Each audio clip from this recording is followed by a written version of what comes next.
S K super TMT, the long life TMT.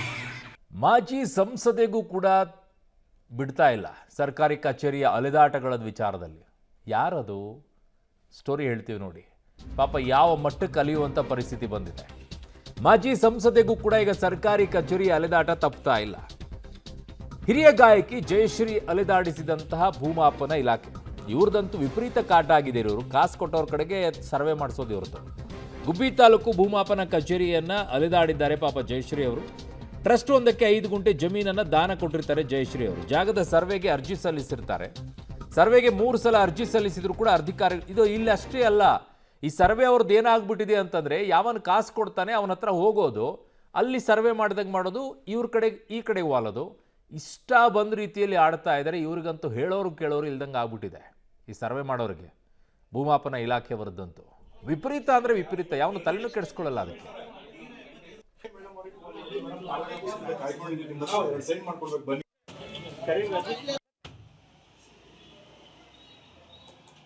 ಅವಾಗ್ಲೂ ಬಂದಿದ್ದೀನಿ ನಾನು, ಇದು ನಿಮಗೆ ಬರೋದೇ ಇಲ್ಲ ಅನ್ಬಿಟ್ಟ.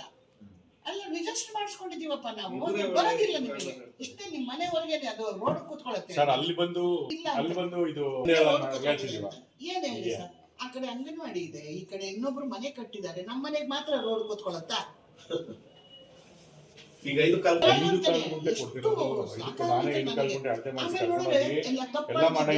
ಇಲ್ಲಿವರೆಗೂ ಬರುತ್ತೆ, ಲೈಟ್ ಕಂಬದವರೆಗೂ ಬರುತ್ತೆ, ಅಲ್ಲಿಂದ ಬರಲ್ಲ, ಅದು ರೋಡ್ ಕೂತ್ಕೊಳ್ಳುತ್ತೆ.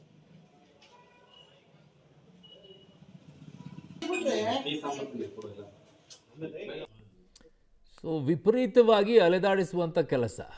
ಸರ್ಕಾರಿ ಕಚೇರಿಗಳಲ್ಲಿ ಅಲಿಯುವಂಥ ಜನರನ್ನು ನೋಡ್ಬಿಟ್ರೆ ಸರ್ಕಾರದ ಮೇಲೆ ಜಿಗುಪ್ಸೆ ಬರ್ಬೇಕು, ಹಂಗಾಗತ್ತೆ. 3,500 ರೂಪಾಯಿ ಪಾವತಿಸಿ ಅಲೆದಾಡುವಂಥ ಕೆಲಸ. ನಿನ್ನೆ ಸರ್ವೆಗೆ ಬರೋದಾಗಿ ಸರ್ವೆ ಅಧಿಕಾರಿಗಳು ಹೇಳಿರ್ತಾರೆ. ಬೆಂಗಳೂರಿನಿಂದ ಗುಬ್ಬಿಗೆ ಬಂದು ಕಚೇರಿಯಲ್ಲಿ ಕಾದು ಕುಳಿತುಕೊಂಡಿರ್ತಾರೆ ಜಯಶ್ರೀ ಅವರು. ಆದರೆ ಬೇರೆ ಕೆಲಸ ಇದೆ ಅಂತ ಸರ್ವೇಯರ್ ನಿರ್ಲಕ್ಷ್ಯ ಮಾಡ್ತಾರೆ. ಇದಕ್ಕೆ ಹೇಳಬೇಕಾಗಿತ್ತು ಅವರಿಗೆ, ಹಾಗಿದ್ದಾಗ ನಾಳೆ ಬರ್ತೀವಿ ಅಂತೇಳಿ. ಅಧಿಕಾರಿಗಳ ನಡೆಗೆ ಮಾಜಿ ಸಂಸದೆ ಜಯಶ್ರೀ ಬೇಸರವನ್ನು ವ್ಯಕ್ತಪಡಿಸಿದ್ದಾರೆ. ಅಲ್ಲಿ ಬರ್ತೀನಿ ಅಂತ ಹೇಳ್ದಂತ ಬರದೇ ಇದ್ದರೆ ಪಾಪ ಅವರು ಕಚೇರಿಗೆ ಬಂದರೆ ಬೇರೆ ಕೆಲಸ ಇದೆ ಅಂತೇಳಿ ಮೊದಲೇ ಹೇಳಬೇಕಾಗಿತ್ತು, ಬೇರೆ ಕೆಲಸ ಇದೆ ಅಂತೇಳಿ. ಯಾಕೆ ಅಲಿಸ್ತೀರ ಎಲ್ಲರನ್ನ? ಕೇವಲ ಇವ್ರನ್ನಷ್ಟೇ ಎಲ್ಲ ನಾನು ಹೇಳ್ತಾ ಇರೋದು, ಜನರನ್ನು ಹಾಗೆ ಅಲಿಸ್ತೀರಾ? ಪಾಪ ಅಲಿಬೇಕು ಅವ್ರು, ಹಂಗೆ ಕಾಸು ಕೊಟ್ಟು ಅಲಿತಾ ಇರಬೇಕು. ನಿಮ್ಮನ್ನೇ ಸಾಕಕ್ಕೆ. ಯಾಕೆಂದರೆ ಸರ್ಕಾರಿ ನೌಕರರು ನಿಮ್ಮನ್ನು ಸಾಕಕ್ಕೆ, ನಿಮಗೆ ಬರುವಂಥ ಸಂಬಳಕ್ಕೆ ಅವರು ಕಟ್ಟಬೇಕು ತೆರಿಗೆಯನ್ನು, ಅವರಲ್ಲಿ ಶುಲ್ಕವನ್ನು ಕಟ್ಟಬೇಕು, ಕಟ್ಟಿ ಅಲಿಬೇಕು ಅವರೇ. ನೀವು ಮಾತ್ರ ಕೂತ್ಕೊಳ್ಳೋದಿರ್ತೀರ, ಇವಾಗ ಬರ್ತೀನಿ, ನಾಳೆ ಬರ್ತೀನಿ ಹೇಳಿ ಕರೆಕ್ಟಾಗಿ ಈ ದಿನಾಂಕಕ್ಕೆ ಬರ್ತೀನಿ ಅಂತೇಳಿ. ಬರದೇ ಇದ್ರೆ ಅವ್ರಿಗೆ ದಂಡ ಹಾಕೋ ಕೆಲಸ ಶುರು ಮಾಡಬೇಕು, ಅವಾಗ ಸರಿ ಆಗುತ್ತೆ. ವಿಪರೀತ ಆಗೋಗ್ಬಿಟ್ಟಿದೆಯಪ್ಪ ಸರ್ಕಾರಿ ಕಚೇರಿಗಳಿಗೆ ಅಲಿಯೋದಂತೂ.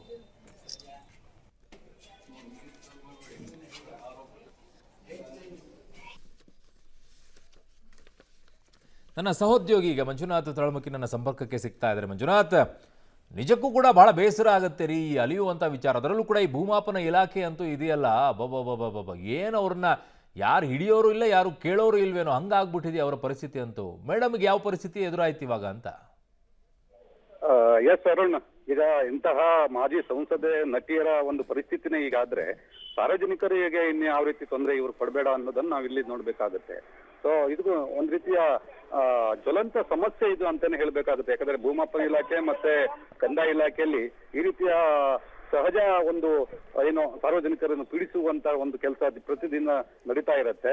ಸೊ ಇಲ್ಲಿ ಜಯಶ್ರೀ ಅವರು ಕೂಡ ಇದೇ ರೀತಿಯ ಒಂದು ತೊಂದರೆ ಆಗಿರುವಂತದ್ದು. ನಿನ್ನೆ ದಿನ ನಡೆದಿರುವಂತಹ ಘಟನೆ, ಗುಬ್ಬಿ ತಾಲೂಕಿನ ಭೂಮಾಪನ ಕಚೇರಿಗೆ ಏನು ನಟಿ ಜಯಶ್ರೀ ಅವರು ಬಂದಿರುವಂತದ್ದು. ಅವರು ಬಿ ಮಾರುತಮ್ಮ ಆರ್ಟ್ ಟ್ರಸ್ಟ್ಗೆ ಸುಮಾರು 5 ಗುಂಟೆ ಜಮೀನನ್ನ ದಾನ ನೀಡ್ಲಿಕ್ಕೆ ಬಂದಿದ್ರು. ಈ ಒಂದು ಹಿನ್ನೆಲೆಯಲ್ಲಿ ಸರ್ವೆ ಮಾಡ್ಬೇಕಾಗಿತ್ತು. ಸರ್ವೆಗೆ 3,000 ರೂಪಾಯಿಯನ್ನು ಕೂಡ ಕೊಟ್ಟಿದ್ರು. ಅದಾದ ನಂತರ ಅವರೇ ಕಡೆ ಸ್ವತಃ ಫೋನ್ ಮಾಡಿಬಿಟ್ಟು ಇವತ್ತಿಗೆ ಬನ್ನಿ ಅಂದ್ರೆ ನಿನ್ನೆ ದಿನ ಡೇಟ್ ಕೂಡ ಕೊಟ್ಟಿದ್ರು. ಆದ್ರೆ ಏಕಾಏಕಿ ಏನು ಭೂಮಾಪಕ ಇಲ್ಲ, ಇವತ್ತು ಮಾಡ್ಲಿಕ್ಕೆ ಆಗಲ್ಲ, ಮೆನ್ಸ್ ಕಡಿಮೆ ಇದ್ದಾರೆ, ಮತ್ತೆ ಭೂಮಾಪಕ ಇನ್ನೂ ಕೆಲವರು ಬೇಕಾಗತ್ತೆ ಅದಕ್ಕೆ ಅನ್ನುವಂತ ರೀತಿಯಲ್ಲಿ ಬೇರೆ ರೀತಿಯ ಸಬೂಬನ್ನು ಹೇಳಿದ್ದಾರೆ. ಸೊ ಸಹಜವಾಗಿಯೇ ಜಯಶ್ರೀ ಅವರು ಕೂಡ ಅದನ್ನು ಪ್ರಶ್ನೆ ಮಾಡಿದ್ದಾರೆ.